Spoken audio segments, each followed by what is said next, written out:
आक्रांता औरंगजेब के कब्र हटाने की मांग के विरोध में नागपुर में बीती रात जो कुछ भी हुआ उसने पूरे महाराष्ट्र को अशांत कर दिया है।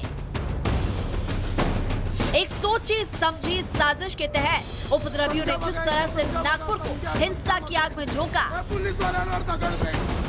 शहर में आगजनी की और हिंदुओं के घर, वाहन, दुकान को आग के हवाले किया, उसने साफ कर दिया है कि दंगाइयों का मकसद पूरे देश में हिंसा भड़काने की है। नागपुर को दंगे की लपटों में खाक करने की साजिश के तहत जिस तरह से अचानक दंगाइयों की भीड़ यहां मौके पर जुटी और चेहरा छिपाकर जिस तरह से उपद्रवियों की भीड़ ने हंगामा कर दिया, उसने साफ किया है कि नागपुर में उत्पात मचाने की प्लानिंग पहले से फिक्स की गई थी। दंगाई बस मौके की ताक में थे और जैसे कल औरंगजेब की कब्र उखाड़ने की मांग तेज हुई, उनको मौका मिल गया और उन्होंने सोची समझी साजिश के तहत नागपुर को दंगे की आग में झोंक दिया। टारगेटेड था, ये हिंदुओं पर ही हमला हुआ है और ये पहले से ही प्री प्लान था। गाड़ियों को चुन चुन के तोड़ा गया हुआ है। रोड के उस पर उन लोगों की गाड़ियां खड़ी रहती है, उस एक भी गाड़ी वहाँ पे नहीं थी कल उस समय और सारी गाड़ी हटाई गई थी। वहाँ पे हम देख ही रहे, अचानक से सब झड़प आई 25 से 50 लोगों की। हम फटाफट दरवाजा बंद किए तो वो घर पे ही पत्थर मारे, दूसरे मंजिल पे गच्ची तक के पत्थर आए हमारे। पूरी हमारी मम्मी, हमारी सब दादी सब डरे हुए हैं। ये पूरा वेल प्लान है। हिंदुओं को टारगेट किया गया, उनके घरों पे पत्थर मारा है, औरतों पे पत्थर मारे। यहाँ सामने पूरी मुस्लिम बस्ती है, एक भी घर पे पत्थर बता दो, उनकी एक भी गाड़ी फूटी हुई बता दो।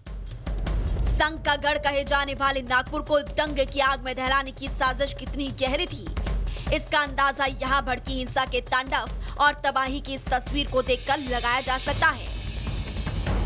तस्वीरें साफ इशारा कर रही है कि जिस तरह से अचानक यहाँ एक खास समुदाय के लोग उपद्रवियों की शक्ल में आ धमके, उन्होंने आते ही बवाल मचाना शुरू कर दिया। उसका होमवर्क उन्होंने पहले से कर रखा था और यही आशंका नागपुर से बीजेपी के विधायक प्रवीण दटके ने जाहिर की। टारगेटेड है, वेल प्लान दिख रहा है।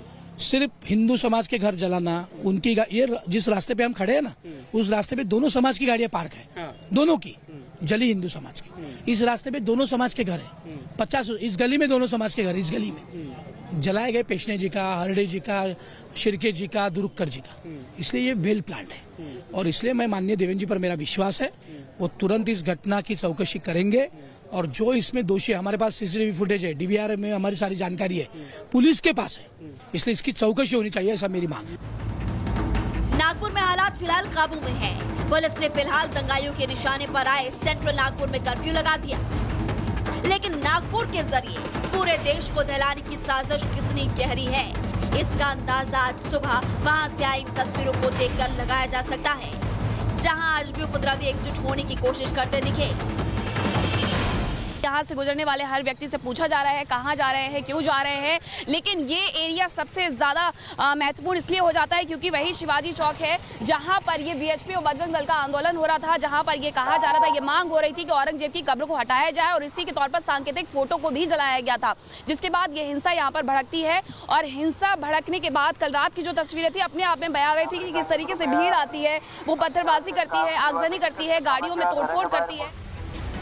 उपद्रवियों ने नागपुर में घंटों बवाल मचाया, आगजनी, पत्थरबाजी की, लेकिन उपद्रवियों को कमान कहां से मिल रही है, फिलहाल नागपुर पुलिस से जानने की कोशिश में लगी है, क्योंकि एक तरफ जहां देश इस हमले से दहला है, तो दूसरी तरफ नफरत की दुकानदारी करने वाले नेता भी अब जहर उगलना शुरू कर चुके हैं। देखिए, सरकार जिम्मेदार है। सरकार के संरक्षण में अगर इस प्रकार से लोगों को लड़ाने की कोशिशें की जाएंगी तो ये बहुत दुखद है और मुख्यमंत्री जी का गृह जनपद है, मुख्यमंत्री जी को संज्ञान लेना चाहिए और सख्ती के साथ उपद्रवियों के खिलाफ कार्रवाई की जानी चाहिए, बिना इस फर्क के कि कौन किस धर्म का है, कौन किस जाति का है। जब आप न्याय की बात करते हैं तो न्याय करने के लिए आपको आंख के ऊपर पट्टी बांधनी पड़ेगी। जो दोषी हो उसके खिलाफ सख्त कार्रवाई और सख्त एक्शन होना चाहिए। महाराष्ट्र के अंदर कुछ बीजेपी के ऐसे नफरती चिंटू आ गए जो बस दिन भर आग भड़काने का काम कर रहे हैं, नफरती भाषणबाजी कर रहे हैं। अब ये सारी चीजें जो है ये नफरत फैला रही है ना, हम तो पहले से बोल रहे हैं कि ऐसे लोगों के ऊपर लगाम लगाए सरकार बना दे कि आज किस स्थिति में चला गया है। दंगे से दहले नागपुर में हालात फिलहाल काबू में है। पुलिस की कई टीम दंगाग्रस्त इलाके में गश्त कर रही है। अब तक 70 से ज्यादा उपद्रवियों की गिरफ्तारी की जा चुकी है, जबकि कई ऐसे भी हैं जिनकी गिरफ्तारी के लिए छापेमारी हो रही है। जाहिर है कि कि नागपुर को दहलाने वाले तमाम उपद्रवियों का हिसाब होगा, क्योंकि हिंसा की आग भड़काकर समाज का माहौल खराब करने की इजाजत देश में किसी को नहीं है। Bureau report, Republic Bharat.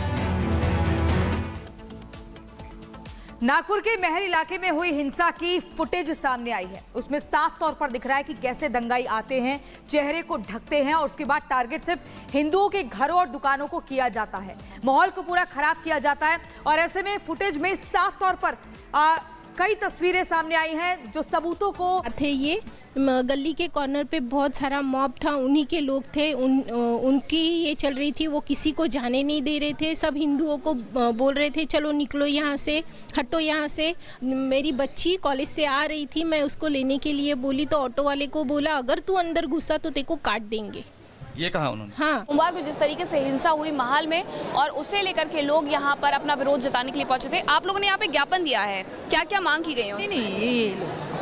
हाँ, मैं हंसापुरी खदान से आई हूँ। मेरा नाम मालती बातो है। कल रात में ऐसा हुआ है, रात में 10 बजे के करीब कुछ 15 से 20 लड़के लोग आए हैं, तो वो उनके हाथ में तलवार, चाकू वगैरह सब था। तो वो यानी 10 बजे का टाइम लोगों का खाने पीने का, सोने का वक्त रहता है, लेकिन एक दो लोग, कुछ लोग बैठे थे, लेकिन उनको तलवार का देख के, हाथ में चाकू देख के जो 2 लोग खड़े थे वो तुरंत गली में भागे।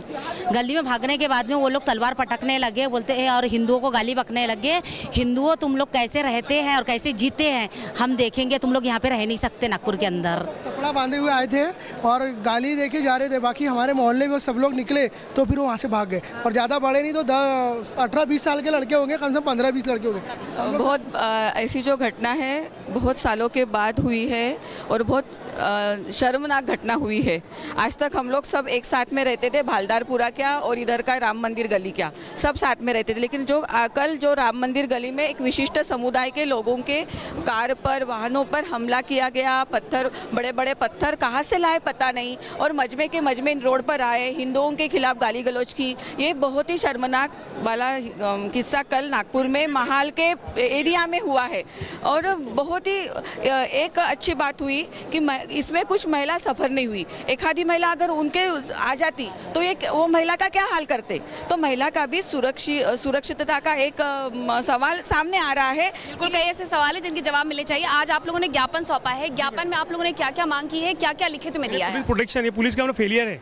2 बजे की घटना हुई और रात में 7-8 बजे इसका रिएक्शन हुआ। मतलब पूरी प्लानिंग करके हुई। उस समय प्रशासन क्या कर रहा था, पुलिस क्या कर रही थी उसमें? 5 जनरल को जो दिया गया है। अभी ज्ञापन में क्या दिया? अभी ये कि मतलब सुरक्षा होना चाहिए लोगों की। घर में मतलब बाकायदा भगवान की मूर्तियाँ फोटो फेंकी गई है, यानी पर्टिकुलर लोगों को, हिंदू लोगों को टारगेट किया गया है।